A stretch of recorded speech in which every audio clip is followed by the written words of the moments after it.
l'Antichrist. Un exposé du point de vue biblique.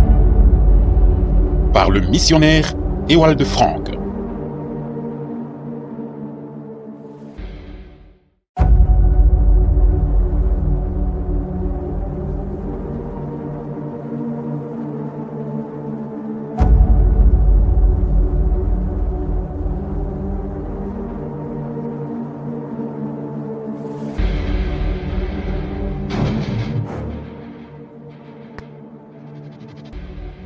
L'Antichrist. Un exposé du point de vue biblique. Dévoilement du mystère. Comme nous l'avons déjà mentionné auparavant, le prophète Daniel vit à l'avance en symbole les événements essentiels du temps de la fin. Il en rendit ainsi témoignage au roi. Mais il y a un Dieu dans les cieux qui révèle les secrets et fait savoir au roi Nebuchadnezzar ce qui arrivera à la fin des jours. Daniel 2, le verset 28. Maintenant, comme alors, le peuple de Dieu est le mieux informé qui soit. Ce que le Seigneur dit dans Matthieu 23, le verset 34, est encore valable aujourd'hui. C'est pourquoi voici, moi, je vous envoie des prophètes, et des sages, et des scribes.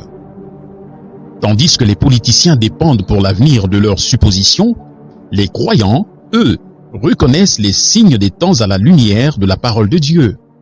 Ils reconnaissent que nous vivons maintenant dans une période prophétique.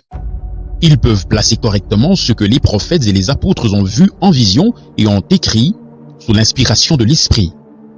La parole de Dieu vient toujours aux prophètes, jamais aux théologiens. Cependant, tout véritable prophète et apôtre reconnaîtra comme Daniel.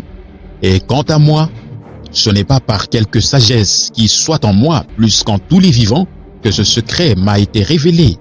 Daniel 2, le verset 30. Dans sa prière, Daniel loue le Seigneur et dit « C'est lui qui donne la sagesse aux sages et la connaissance à ceux qui connaissent l'intelligence. C'est lui qui révèle les choses profondes et secrètes. Il sait ce qui est dans les ténèbres, et la lumière demeure auprès de lui. » Verset 21, 22. Premièrement, le prophète Daniel vit la statue telle qu'elle avait été montrée auparavant au roi Nebuchadnezzar dans un rêve. Il a décrit de cette manière. Cette statue était grande et sa splendeur extraordinaire. La tête de cette statue était d'or pur, sa poitrine et ses bras d'argent, son ventre et ses cuisses d'airain, ses jambes de fer, ses pieds en partie de fer et en partie d'argile. Daniel 2, le verset 31 à 33. Cette statue représentait visiblement une personne, car on cite une tête, une poitrine, des bras, un abdomen, des cuisses, des jambes et des pieds. En même temps, elle représente les 4 royaumes mondiaux successifs. Dans les versets 37 à 45, il interprète la signification de ces 4 grands royaumes de ce monde qui peuvent être historiquement situés comme suit. Le royaume babylonien, représenté par la tête d'or, posséda la puissance mondiale de l'an 606 à 538 avant Christ.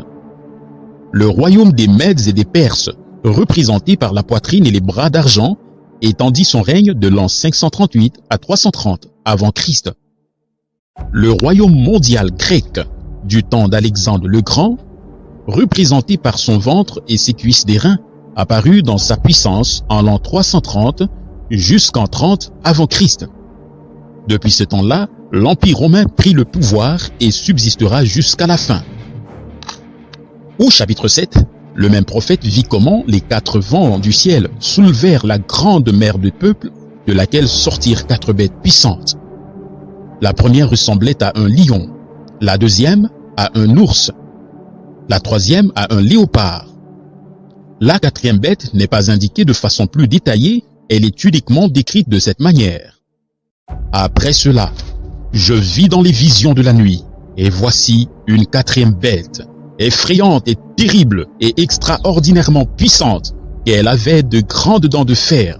Elle dévorait et écrasait, et ce qui restait, elle le foulait avec ses pieds, et elle était différente de toutes les bêtes qui étaient avant elle, et elle avait 10 cornes. Daniel 7, le verset 7. Ces 4 bêtes qui sortaient de la masse des peuples de ce monde symbolisent les 4 royaumes, mais aussi toujours à nouveau l'actuel maître souverain de ceux-ci. Nous ne voulons pas nous occuper en détail de ces 3 premiers empires, mais bien plutôt obtenir des éclaircissements sur cette 4e bête qui pour nous est d'une grande importance. Verset 19. Daniel reçut les renseignements suivants. La 4e bête sera un 4e royaume sur la terre, qui sera différent de tous les royaumes, et dévorera toute la terre, et la foulera aux pieds et l'écrasera. Verset 23. La 4e bête, qui est l'empire mondial romain, engloutit, conformément à la prophétie biblique, la terre entière et la foule aux pieds. C'est le « ainsi dit le Seigneur » de sa parole. Jean vit la même bête avec les 10 cornes sortir également de la mer des peuples. Elle avait en plus 7 têtes et, sur les 7 têtes, des noms de blasphème. Sur ces cornes se trouvaient 10 cornes royales, Apocalypse 13, le verset 1er. Cela est de nouveau en accord avec ce que Daniel dit au chapitre 7, verset 4. Et les 10 cornes, ce sont 10 rois qui surgiront du royaume. Les 3 premières bêtes que Daniel vit et qui représentent respectivement des puissances mondiales se retrouvent dans Apocalypse 13, le verset 2, et elles sont représentées là, dans la 4e bête, dans laquelle elles sont intégrées. Et la bête que je vis était semblable à un léopard, et ses pieds comme ceux d'un ours, et sa bouche comme la bouche d'un lion.